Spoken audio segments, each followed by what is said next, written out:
कृष्णाय वासुदेवाय हरे परमात्मने प्रणतः क्लेशनाशाय गोविंदाय नमो नमः। हरे कृष्णा। जय श्री हरि। आप सभी भक्तों का दिन शुभ हो। हे प्रिय भक्तों, आज हम मार्गशीर्ष मास के छठे अध्याय का पावन पाठ श्रवण करने जा रहे हैं। हर अध्याय ने हमें यह सिखाया है कि भक्ति केवल पूजा नहीं, जीवन जीने की एक पवित्र विद्या है। जो अपने हर कर्म, हर शब्द, हर विचार में प्रभु को देखता है, वही सच्चा भक्त कहलाता है। आज के इस छठे अध्याय में हम उस रहस्य को सुनेंगे जहां भगवान श्री कृष्ण स्वयं अपने भक्तों के मन में निवास करते हैं, जहां भक्ति, ज्ञान और समर्पण का संगम होता है। यह कथा हमें यह स्मरण कराएगी कि प्रभु दूर नहीं, हमारे हृदय में, हमारे हर श्वास में, हमारे हर कर्म में विद्यमान है। तो आइए कथा आरंभ करने से पहले हम सभी मिलकर अपने अंतःकरण को शुद्ध करें, मन को विनम्रता और प्रेम से भरें और भगवान श्री हरि के चरणों में श्रद्धा सुमन अर्पित करें। हे श्री कृष्ण, हे द्वारिकाधीश, आपकी वाणी हमारे जीवन का मार्ग बने, आपकी करुणा हमारे दुखों का नाश करे और आपकी भक्ति हमारे जीवन की सबसे सुंदर साधना बने। हे श्री राधे, आप प्रेम और सौंदर्य की दिव्य धारा हैं। आपकी कृपा से ही हृदय में माधुर्य और भक्ति का संचार होता है। आपके चरणों में नमन करते हुए हम प्रार्थना करते हैं कि यह कथा हमारे जीवन को पवित्रता और प्रेम से आलोकित करे।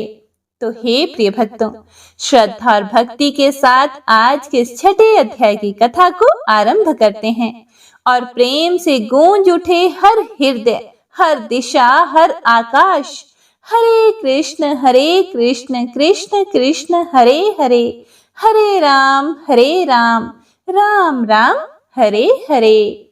तो सभी प्रेम से बोलिए भगवान श्री कृष्ण की जय। जय श्री गणेश। तो आइए सुनते हैं पुण्य फल देने वाली आज की महात्म्य कथा और साथ ही गजेंद्र मोक्ष स्तोत्र का पाठ और कृष्ण चालीसा।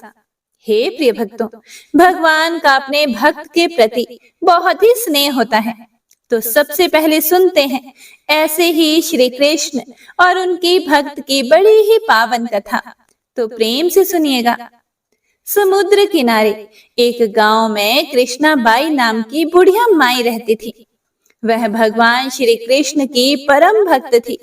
वह प्रतिदिन नित्य कर्म से निवृत्त होकर भगवान श्री कृष्ण की पूजा पाठ किया करती थी। वह एक झोंपड़ी में रहती थी। कृष्णाबाई का वास्तविक नाम सुखिया था, पर कृष्ण भक्ति के कारण इनका नाम गांव वालों ने कृष्णाबाई रख दिया था। घर घर में झाड़ू पोछा, बर्तन और खाना बनाना ही इनका काम था। कृष्णाबाई प्रतिदिन फूलों की माला बनाकर दोनों समय श्री कृष्ण जी को पहनाती थी और घंटों कान्हा से बात किया करती थी।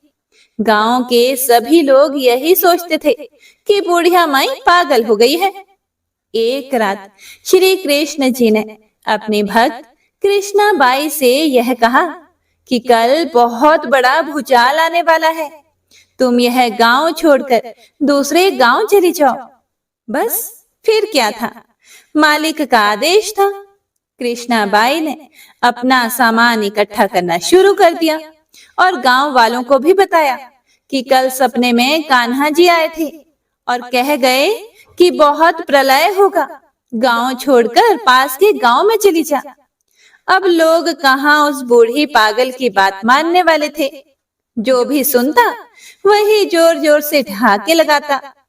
इतने में बुढ़िया माई ने एक बैलगाड़ी मंगवाई और अपने कान्हा की मूर्ति ली और सामान की गठरी बांधकर गाड़ी में बैठ गई और लोग उसकी मूर्खता पर हंसते रहे।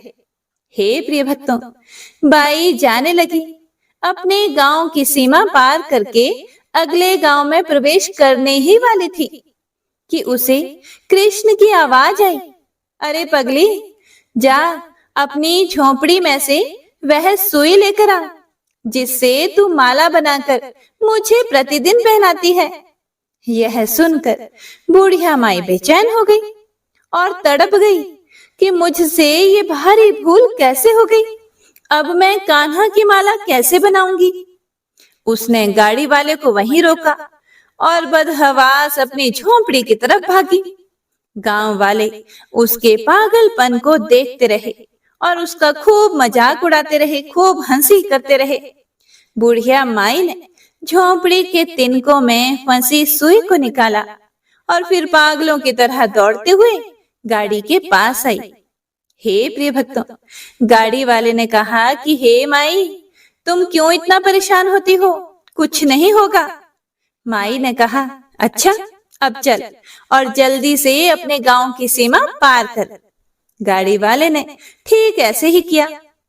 अरे ये क्या, जैसे ही सीमा पार हुई पूरा गांव ही समुद्र में समा गया, सब कुछ जलमग्न हो गया।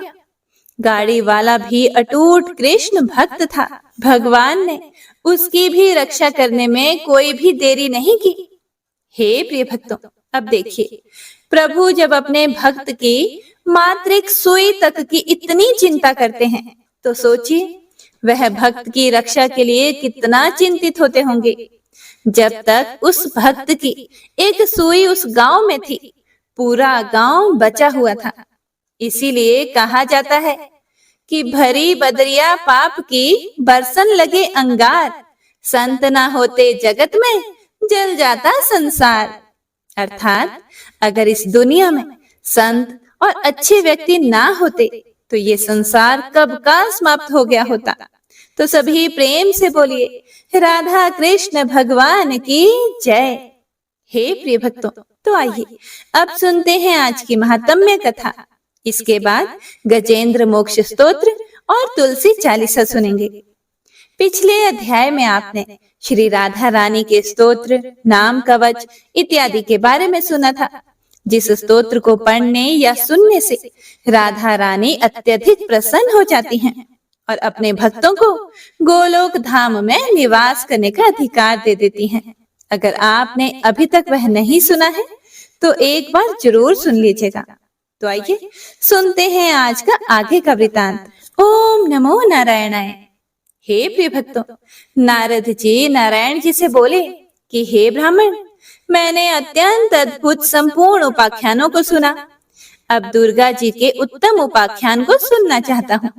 वेद की कौथुमी शाखा में जो दुर्गा, नारायणी, ईशाना, विष्णु माया, शिवा, सती, नित्या, सत्या, भगवती, सर्वाणी, सर्वमंगला, अंबिका, वैष्णवी, गौरी, पार्वती और सनातनी, ये 16 नाम बताए गए हैं।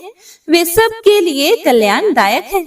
वेद वेत्ताओं में श्रेष्ठ हे नारायण, इन 16 नामों का जो उत्तम अर्थ है वह सबको अभीष्ट है। उसमें सर्वसम्मत वेदोक्त अर्थ को आप बताइए। पहले किसने दुर्गा जी की पूजा की है, फिर दूसरी, तीसरी और चौथी बार किन किन लोगों ने उनका सर्वत्र पूजन किया है। यह सुनकर श्री नारायण जी बोले, हे देवऋषि, भगवान विष्णु ने वेद में इन 16 नामों का अर्थ किया है। हे देवऋषि, अब देवी का वेदोक्त उपाख्यान सुनो। पहले पहल परमात्मा श्री कृष्ण ने सृष्टि के आदि काल में गोलोकवर्ती वृंदावन के रास मंडल में देवी की पूजा की थी। दूसरी बार मधु और कैटभ से भय प्राप्त होने पर ब्रह्मा जी ने उनकी पूजा की और तीसरी बार त्रिपुरारी महादेव जी ने त्रिपुर से प्रेरित होकर देवी का पूजन किया था और चौथी बार पहले दुर्वासा के शाप से राज्य लक्ष्मी से भ्रष्ट हुए देवराज इंद्र ने पूरे भक्ति भाव के साथ देवी भगवती सती की समाराधना की थी। तब से मुनिंद्रों, सिद्धेंद्रों, देवताओं तथा श्रेष्ठ महर्षियों द्वारा संपूर्ण विश्व में सभी ओर और सदा देवी की पूजा होने लगी। हे मुने, पूर्व काल में संपूर्ण देवताओं के तेज पुंज से देवी प्रकट हुई थी। उस समय सभी देवताओं ने अस्त्र, शस्त्र और आभूषण दिए थे। उन्हीं दुर्गा देवी ने दुर्गादि दैत्यों का वध किया था और देवताओं को अभीष्ट वर के साथ स्वराज्य दिया।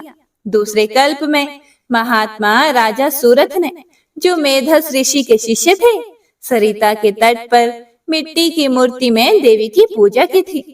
उन्होंने वेदोक्त 16 उपचार अर्पित करके विधिवत पूजन और ध्यान के पश्चात कवच धारण किया तथा परिहार नामक स्तुति करके अभीष्ट वर पाया।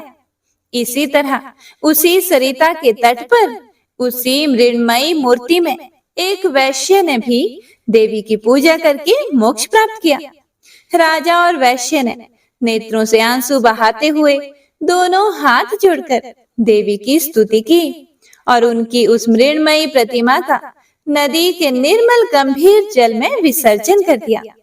हे ऋषि, वैसी मृण्मयी प्रतिमा को जलमग्न हुई देखकर राजा और वैश्य दोनों रो पड़े और वहां से कहीं दूसरी जगह चले गए।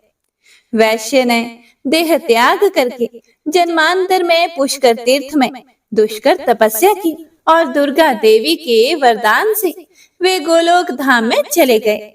राजा अपने निष्कंटक राज्य को लौट गए और वहां सबके आदरणीय होकर बलपूर्वक शासन करने लगे। हे देवऋषि, उन्होंने 60,000 वर्षों तक राज्य भोग किया। उसके बाद अपनी पत्नी तथा राज्य का भार पुत्र को सौंपकर वे काल योग से पुष्कर में तप करके दूसरे जन्म में सावर्णी मनु हुए।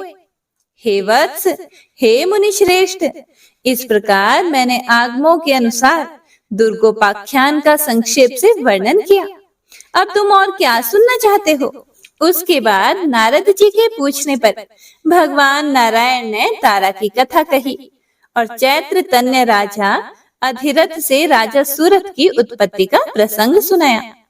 उसके बाद नारद जी के प्रश्न का उत्तर देते हुए भगवान नारायण बोले कि ध्रुव के पौत्र तथा उत्कल के पुत्र बलवान नंदी स्वयंभू मनु के वंश में सत्यवादी और जितेंद्रिय राजा थे। उन्होंने 100 अक्षौहिणी सेना लेकर महामती सूरत के राज्य को चारों ओर से घेर लिया। हे नारद, दोनों पक्षों में पूरे 1 वर्ष तक लगातार युद्ध होता रहा और अंत में चिरंजीवी वैष्णव नरेश नंदी ने सूरत पर विजय पाई। नंदी ने उन्हें राज्य से बाहर कर दिया। भयभीत राजा सूरत रात में अकेले घोड़े पर सवार होकर घने वन में चले गए। वहां भद्रा नदी के तट पर उनकी एक वैश्य से भेंट हुई। हे मुने, उन दोनों ने परस्पर बंधु भाव की स्थापना की और उनमें बड़ा प्रेम हो गया। राजा वैश्य के साथ मेधस के आश्रम पर गए। भारत में सत्पुरुषों के लिए जो दुष्कर पुण्य क्षेत्र है, उस पुष्कर में जाकर राजा ने उन महान तेजस्वी मुनि का दर्शन किया। मेधस जी अपने शिष्यों को परम दुर्लभ ब्रह्म तत्व का उपदेश दे रहे थे। राजा और वैश्य ने मस्तक झुकाकर उन मुनि श्रेष्ठ को प्रणाम किया और मुनि ने उन दोनों अतिथियों का आदर सत्कार किया और उन्हें शुभाशीर्वाद दिया। फिर अलग अलग उन दोनों का कुशल मंगल, जाति और नाम पूछा। राजा सूरत ने उन मुनीश्वर को क्रमशः उनके प्रश्नों का उत्तर दिया। सूरत अपना परिचय देते हुए मेधस ऋषि से बोले, हे ब्राह्मण, मैं राजा सूरत हूँ। मेरा जन्म चैत्र वंश में हुआ है। इस समय बलवान राजा नंदी ने मुझे अपने राज्य से निकाल दिया है। अब मैं कौन सा उपाय करूं? किस प्रकार फिर से अपने राज्य पर मेरा अधिकार हो, यह आप बताएं। हे महाभाग, हे मुनि, मैं आपकी ही शरण में आया हूँ। यह समाधि नामक वैश्य है और बड़ा धर्मात्मा है, तथापि दैववश इसके स्त्री पुत्रों ने धन के लोभ से इसको घर से बाहर निकाल दिया है। इसका अपराध सिर्फ इतना ही है कि यह स्त्री पुत्रों और बंधु बांधवों के मना करने पर भी प्रतिदिन ब्राह्मणों को प्रचुर धन और रत्न दान में दिया करता था। इसी से क्रोध में आकर उन लोगों ने इसे घर से बाहर निकाल दिया और फिर शोक के कारण वे फिर से इसका अन्वेषण करते हुए आए। परंतु यह पवित्र, ज्ञानी और विरक्त वैश्य उनके आग्रह करने पर भी घर नहीं लौटा। हे मुने, तब इसके पुत्र भी पितृ शोक से संतप्त होकर सभी कर्मों से विरक्त हो गए और सारा धन ब्राह्मणों को देकर घर छोड़कर वन को चले गए। श्री हरि का परम दुर्लभ दास्य प्राप्त हो, यही इस वैश्य का अभीष्ट मनोरथ है। इस निष्काम वैश्य को वह अभीष्ट वस्तु कैसे प्राप्त होगी, यह बात आप विस्तार पूर्वक बताने की कृपा करें। यह सब बातें सुनकर श्री मेधस जी ने कहा, हे राजन, निर्गुण परमात्मा श्री कृष्ण की आज्ञा से दुर्लंघ्य त्रिगुणमयी विष्णु माया संपूर्ण विश्व को अपनी माया से आच्छन्न कर देती है।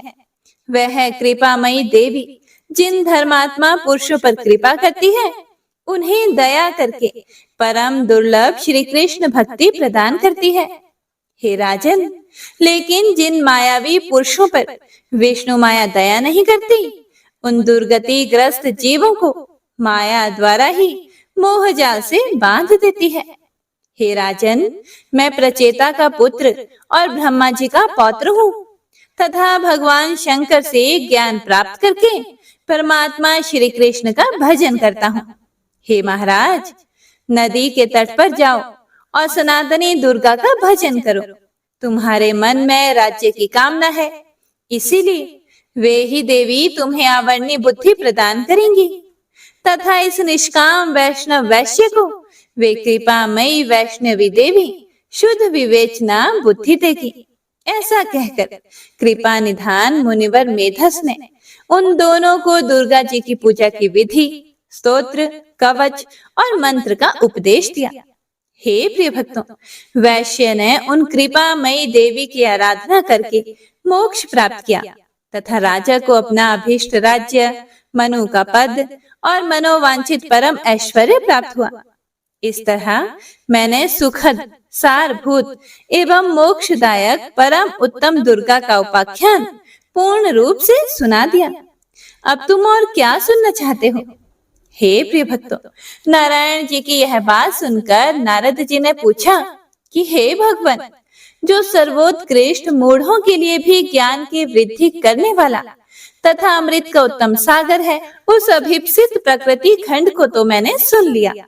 अब मैं गणेश खंड को, जो मनुष्यों के संपूर्ण मंगलों का भी मंगल स्वरूप तथा गणेश जी के जन्म वृतांत से परिपूर्ण है, उसे सुनना चाहता हूँ। हे जगदीश्वर, भला पार्वती जी के शुभ उदर से सूर्य श्रेष्ठ गणेश जी की उत्पत्ति कैसे हुई? किस प्रकार पार्वती देवी ने ऐसे पुत्र को प्राप्त किया? गणेश जी किस देवता के अंश से उत्पन्न हुए थे? उन्हें जन्म क्यों लेना पड़ा? वे अयोनिज थे या किसी योनि से उत्पन्न हुए थे? उनका ब्रह्म तेज कैसा था? उनमें कितना पराक्रम था? उनकी तपस्या कैसी थी? वे कितने ज्ञानी थे तथा उनका यश कितना निर्मल था? जगदीश्वर नारायण, शंभु और ब्रह्मा के रहते हुए संपूर्ण विश्व में उनकी अग्र पूजा क्यों होती है? वे हाथी के मुख वाले, एक दंत तथा विशाल तोंद वाले कैसे हो गए? हे महाभाग, पुराणों में उनके रहस्यमय जन्म वृतांत का वर्णन किया गया है। आप उस परम मनोहर तथा अत्यंत विस्तृत चरित्र को पूर्ण रूप से वर्णन कीजिए, क्योंकि उसे सुनने के लिए मुझे परम कौतूहल हो रहा है। देवऋषि नारद के प्रश्न सुनकर श्री नारायण जी ने कहा, हे देवऋषि नारद, मैं उस परम अद्भुत रहस्य का वर्णन करता हूँ, ध्यान से सुनो। वह पाप संताप का हरण करने वाला, संपूर्ण विघ्नों का विनाशक, समस्त मंगलों का दाता, सार रूप निखिल श्रुतियों के लिए मनोहर सुखप्रद, मोक्ष का बीज तथा पापों का मूलोच्छेद करने वाला है। दैत्यों द्वारा पीड़ित हुए देवताओं की तेजो राशि से उत्पन्न हुई देवी ने दैत्य समुदाय का संहार कर डाला। उसके बाद वे दक्ष की कन्या होकर प्रकट हुई। उस समय उन देवी का नाम सती था।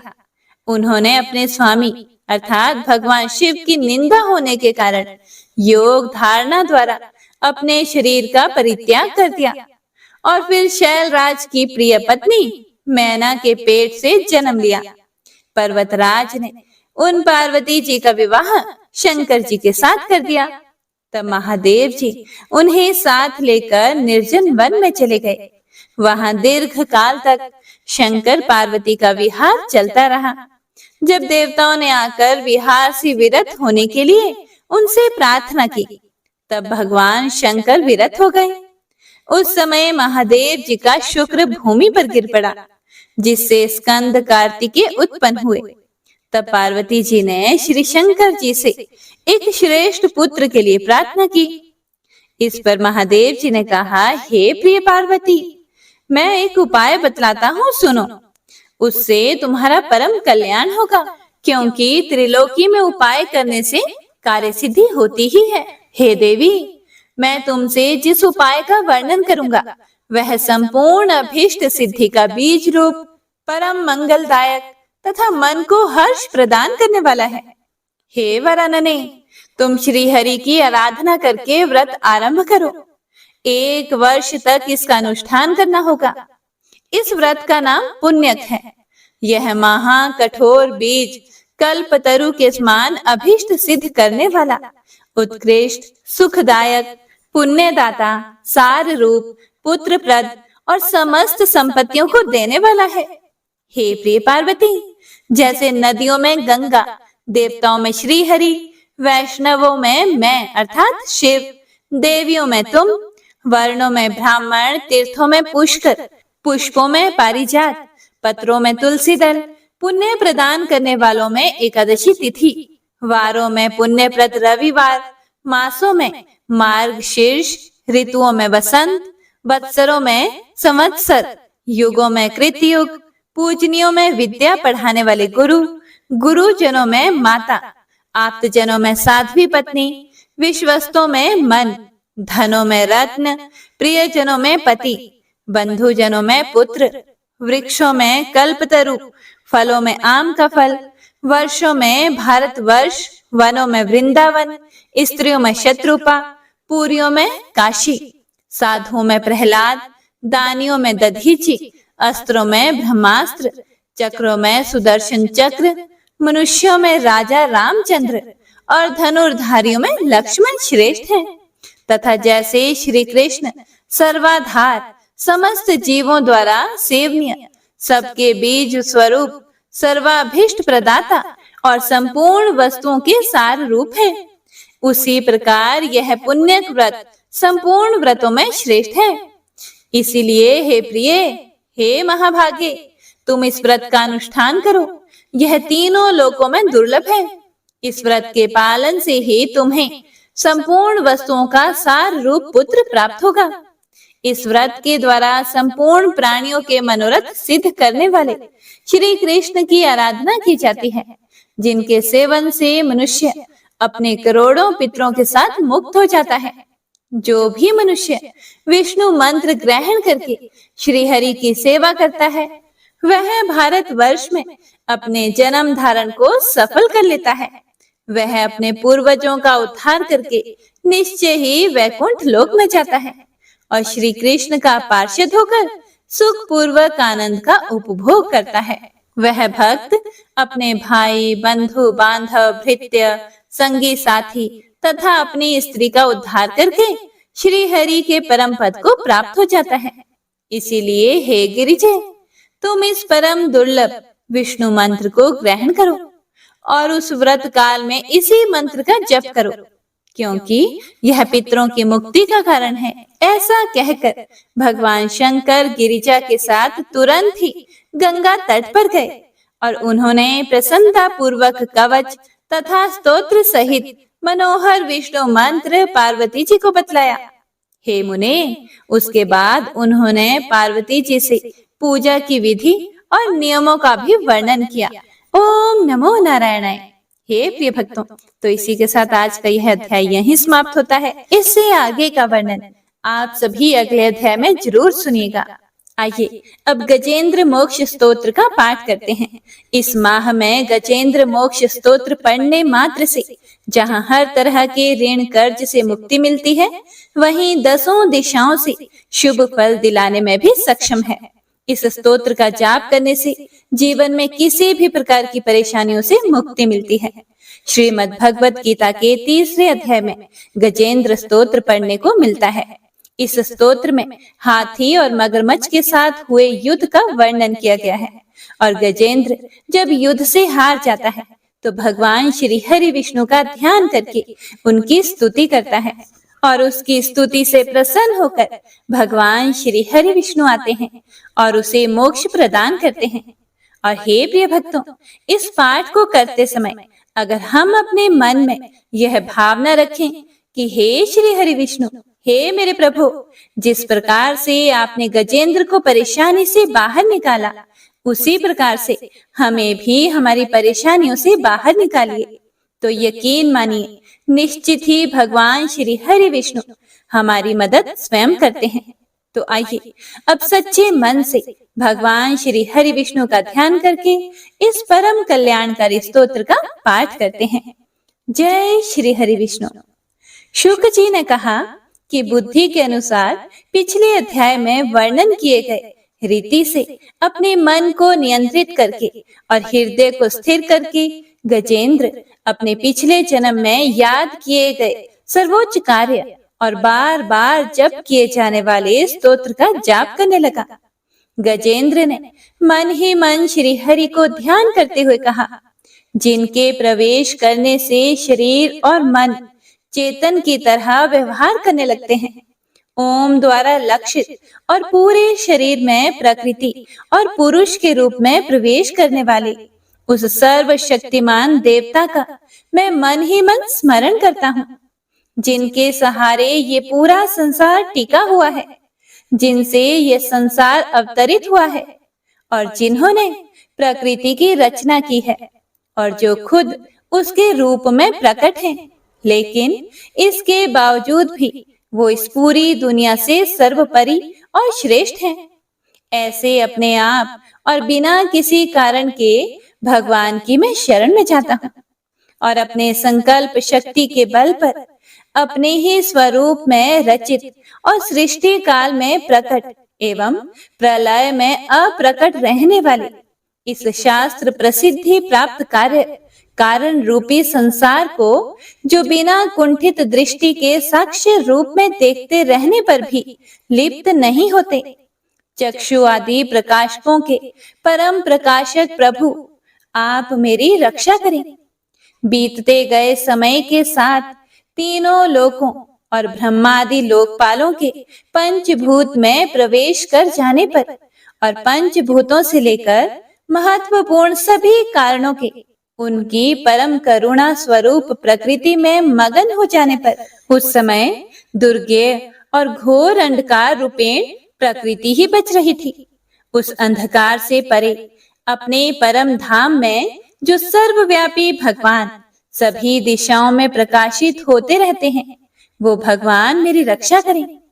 विभिन्न नाट्य रूपों में अभिनय करने वाले और उस अभिनेता के वास्तविक स्वरूप को जिस प्रकार से साधारण लोग भी नहीं जान पाते, उसी तरह से सत्व प्रधान देवता और महर्षि भी जिनके स्वरूप को नहीं जान पाते, ऐसे में कोई साधारण प्राणी उनका वर्णन कैसे कर सकता है। ऐसे दुर्गम चरित्र वाले भगवान मेरी रक्षा करें। अनेकों शक्ति से मुक्त सभी प्राणियों को आत्म बुद्धि प्रदान करने वाले, सबके बिना कारण हित और अतिशय साधु स्वभाव ऋषि मुनिजन, जिनके परम स्वरूप को देखने की इच्छा के साथ वन में रहकर अखंड ब्रह्मचर्य तमाम अलौकिक व्रतों को नियमों के अनुसार पालन करते हैं, ऐसे प्रभु ही मेरी गति है। वह जिनका हमारी तरह ना तो जन्म होता है और ना जिनके द्वारा अहंकार प्रेरित कर्म ही होते हैं, जिनके निर्गुण स्वरूप का ना कोई नाम है और ना ही कोई रूप है, इसके बावजूद भी समय के साथ इस संसार की सृष्टि और प्रलय के लिए अपनी इच्छा से अपने जन्म को स्वीकार करते हैं। उन अनंत शक्ति संपन्न परम ब्रह्म परमेश्वर को मेरा नमस्कार है। उन प्राकृत आकार रहित और अनेक रूप वाले अद्भुत भगवान को मेरा बारंबार नमस्कार है। स्वयं प्रकाशित सभी साक्ष्य परमेश्वर को मेरा शत शत नमन है। वैसे देव जो मन, वाणी और चित्त वृत्तियों से परे हैं, उन्हें मेरा बारंबार नमस्कार है। विवेक से परिपूर्ण पुरुष के द्वारा सभी सत्व गुणों से परिपूर्ण, निवृत्ति धर्म के आचरण से मिलने योग्य और मोक्ष सुख की अनुभूति रूपी भगवान को मेरा नमस्कार है।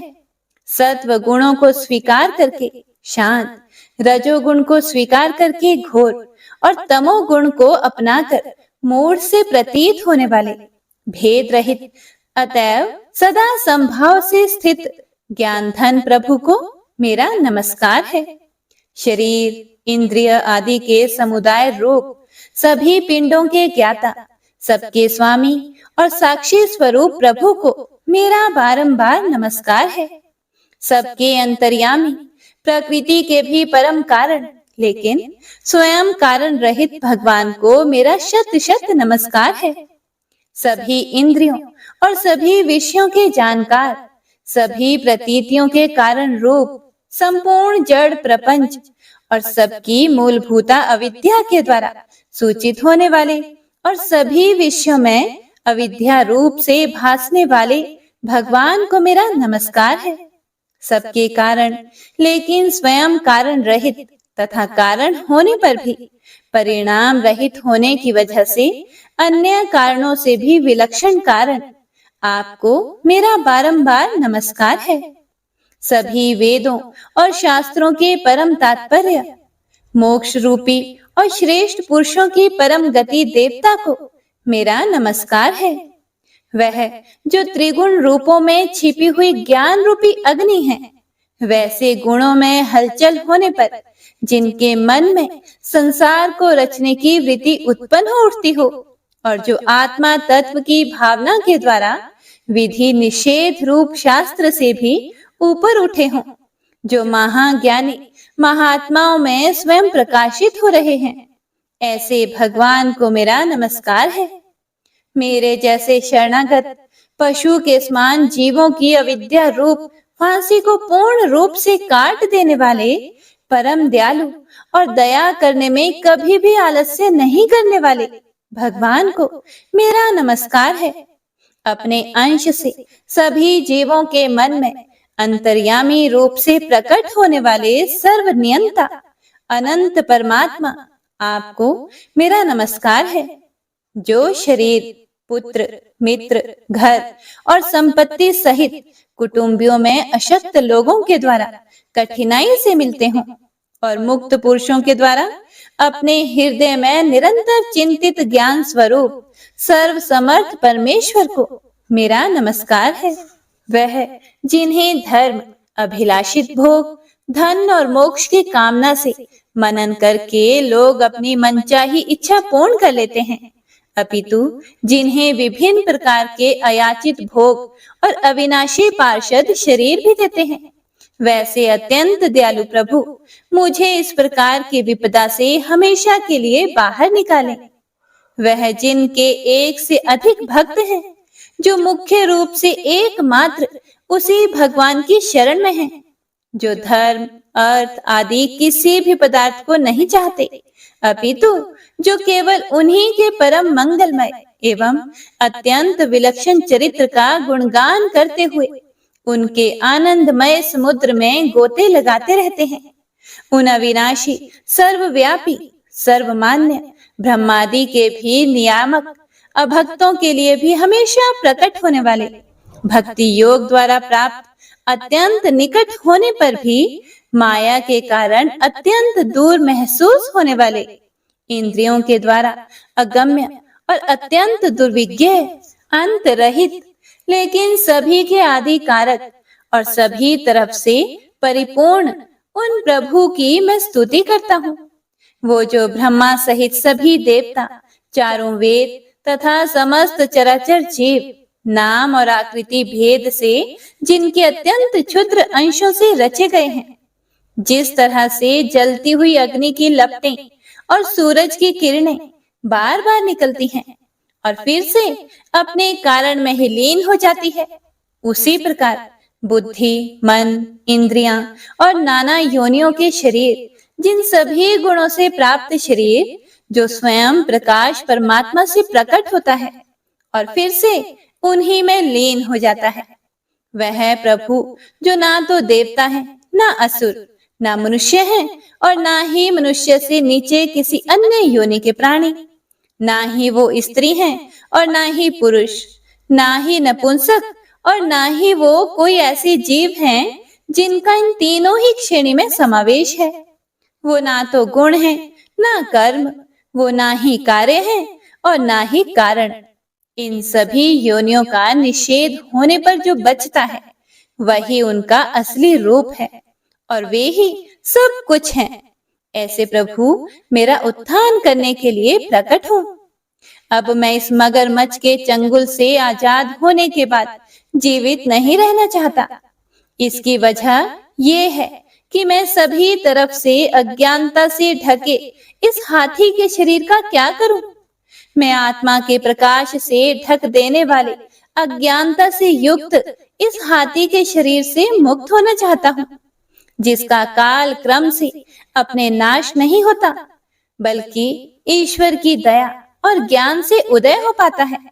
इस प्रकार से मोक्ष के लिए लालायित संसार के रचयिता स्वयं संसार के रूप में प्रकट, लेकिन संसार से परे, संसार में एक खिलौने की भांति खेलने वाले, संसार में आत्म रूप से व्याप्त अजन्मा सर्वव्यापी एवं प्रापत्य वस्तुओं में सर्वश्रेष्ठ श्री हरि का केवल स्मरण करता हूँ और उनकी शरण में जाता हूँ, जिन्होंने भगवत भक्ति रूपी योग के द्वारा कर्मों को जला डाला है, जिन्हें समस्त योगी ऋषि अपने योग के द्वारा अपने शुद्ध हृदय में प्रकट देखते हैं। उन योगेश्वर भगवान को मेरा नमस्कार है। वह जिनके त्रिगुणे शक्तियों का राग, रूप, वेग और असह्य है, जो सभी इंद्रियों के विषय रूप में मौजूद हैं। वह जिनकी इंद्रियां समस्त विषयों में ही बसी रहती है। ऐसे लोगों को जिनको मार्ग मिलना भी संभव नहीं है, वैसे शरणागत एवं अपार शक्तिशाली वाले भगवान आपको मेरा बारंबार नमस्कार है। जिनकी अविद्या नाम के शक्ति के कार्य रूप अहंकार से ढके हुए हैं, वह जिनके रूप को जीव समझ नहीं पाते हैं, ऐसे अपार महिमा वाले भगवान की मैं शरण लेता हूँ। हे प्रिय भक्तों, श्री सुखदेव जी कहते हैं कि वह जिसने पूर्व प्रकार से भगवान के भेद रहित सभी निराकार रूप का वर्णन किया था, उस गजराज के करीब जब ब्रह्मा आदि अन्य कोई भी देवता नहीं आए, जो अपने विभिन्न प्रकार के विशेष विग्रहों को ही अपना रूप मानते हैं, ऐसे में साक्षात विष्णु जी, जो सभी के आत्मा होने के कारण सभी देवताओं के रूप हैं, तब वह वहां पर प्रकट हुए। गजराज को इस प्रकार से दुखी देखकर और उसके पढ़े गए स्तुति को सुनकर चक्रधारी प्रभु इच्छानुसार वेग वाले गरुड़ की पीठ पर सवार होकर सभी देवों के साथ उस स्थान पर पहुंचे जहां वह गज था। गज अर्थात हाथी था। सरोवर के अंदर महाबलशाली मगरमच्छ द्वारा जकड़े और दुखी उस हाथी ने आसमान में गरुड़ की पीठ पर बैठे और हाथों में चक्र लिए भगवान श्री हरि विष्णु को आते हुए जब देखा, तो वह अपनी सूंड में पहले से ही उनकी पूजा के लिए रखे कमल के फूल को श्री हरि पर बरसाते हुए कहने लगा, सर्व पूज्य भगवान श्री हरि नारायण, आपको मेरा प्रणाम है। सर्व पूज्य भगवान श्री हरि, आपको मेरा नमस्कार है। लाचार हाथी को पीड़ित देखकर श्री हरि विष्णु गरुड़ से नीचे उतरकर सरोवर में उतर आए और वह दया से प्रेरित होकर ग्राह सहित उस गज को तुरंत ही सरोवर से बाहर निकाल आए और देवताओं के देखते ही देखते अपने चक्र से मगरमच्छ के गर्दन को काट दिया और हाथी को उस पीड़ा से बाहर निकाल लिया। तो इसी के साथ गजेंद्र मोक्ष स्तोत्र संपूर्ण हुआ। तो सभी एक बार प्रेम से बोलिए, भगवान श्री हरि विष्णु की जय। बंशी शोभित कर मधुर, नील जलद तन श्याम। अरुण अधर जनु बिंब फल, नयन कमल अभिराम। पूर्ण इंद्र अरविंद मुख, पीतांबर शुभ साज। जय मन मोहन मदन छवि, कृष्ण चंद्र महाराज।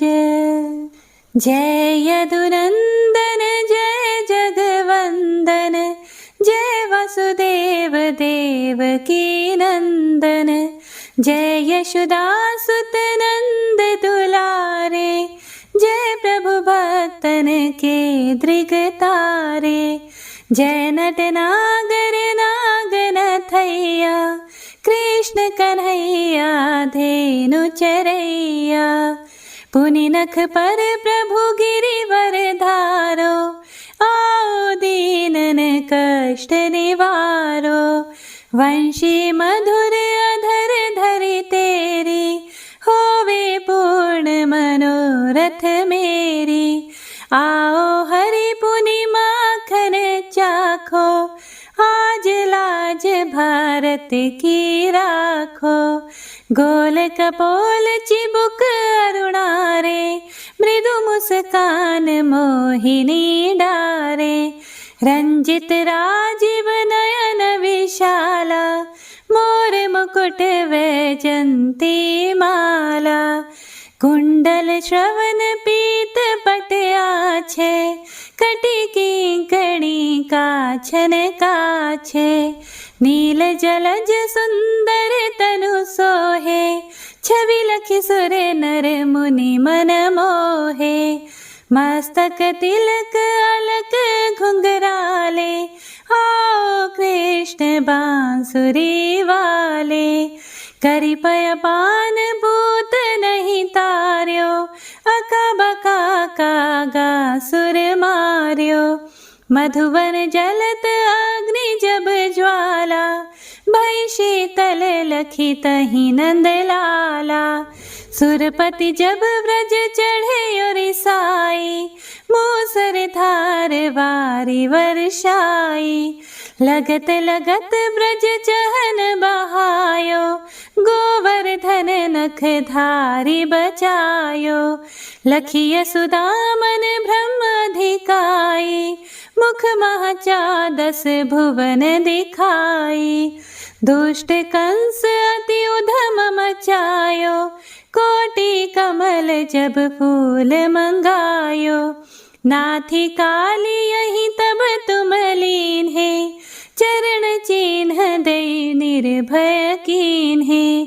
करि गोपिन संग रास विलासा, सबकी पूर्ण करी अभिलाषा। केतिक महासुर संहार्यो, कंसहि केस पकड़ी दई मार्यो। मात पिता की बंदी छुड़ाई, उग्रसेन कहाँ राज दिलाई। मही से मृतक छहो सुत लायो, मातु देवकी शोक मिटायो। भौमासुर मुर दैत्य सहारी, लाए 10 सहस कुमारी। दई भी नहीं तृण चीर सहारा, जरा सिंधु राक्षस कहाँ मारा। असुर बकासुर आदिक मार्यो, भक्तन के तब कष्ट निवार्यो। दीन सुदामा के दुख टार्यो, तंदुल 3 मूठ मुख डार्यो। प्रेम के साग विदुर घर मांगे, दुर्योधन के मेवा त्यागे। लखी प्रेम की महिमा भारी, ऐसे श्याम दीन हितकारी। भारत के पारथ रथ हाके, लिए चक्र कर नहीं बलता के। निज गीता के ज्ञान सुनाए, भक्तन हृदय सुधा वर्षाए। मीरा थी ऐसी मत वाली, विष पी गई बजा कर ताली। राणा भेजा सांप पिटारी, शालिग्राम बने बनवारी। निज माया तुम विधि दिखायो, उरते संशय सकल मिटायो। तब शत निंदा करी तत्काला, जीवन मुक्त भयो शिशुपाला। जब ही द्रौपदी टेर लगाई, दीनानाथ लाज अब जाई। तुरत ही वसन बने नंदलाला, बढ़े चीर भैयरी मोह काला। असनाथ के नाथ कन्हैया, डूबत भंवर बचावत नैया। सुंदर दास आस उरधारी, दया दृष्टि कीजे बनवारी। नाथ सकल मम कुमति निवारो, क्षमहु बेगी अपराध हमारो। खोलो पट अब दर्शन दीजे, बोलो कृष्ण कन्हैया की जय। बोलो कृष्ण कन्हैया की जय। बोलो कृष्ण कन्हैया की जय। यह चालीसा कृष्ण का पाठ करे उरधारी, अष्ट सिद्धि नवनिधि फल लहे पदारथ चारी। जय श्री कृष्ण। हे प्रिय भक्तों, तो यह थी आज की कथा। पसंद आई हो तो लाइक करके कमेंट बॉक्स में जयकारा जरूर लगाइएगा। अगर आप कोई सुझाव देना चाहें तो कमेंट बॉक्स में जरूर लिखिएगा। कथा सुनने के लिए आप सभी भक्तों का तहे दिल से धन्यवाद, जो आप सभी अपना कीमती समय निकालकर हमारे चैनल पर इन कथाओं को सुनते हैं और भगवान के प्रति अपने श्रद्धा भाव कमेंट के द्वारा बताते हैं। आपके कमेंट बहुत ही प्रेरणादायी होते हैं। आपके प्यार और समर्थन से ही हमारा यह प्रयास सफल होता है। भगवान आप सभी को खुश रखें और आपका जीवन आनंदमय बनाए और कथाओं को सुनने का पुण्य फल आपको प्रदान करें। हर हर महादेव। ओम नमः शिवाय।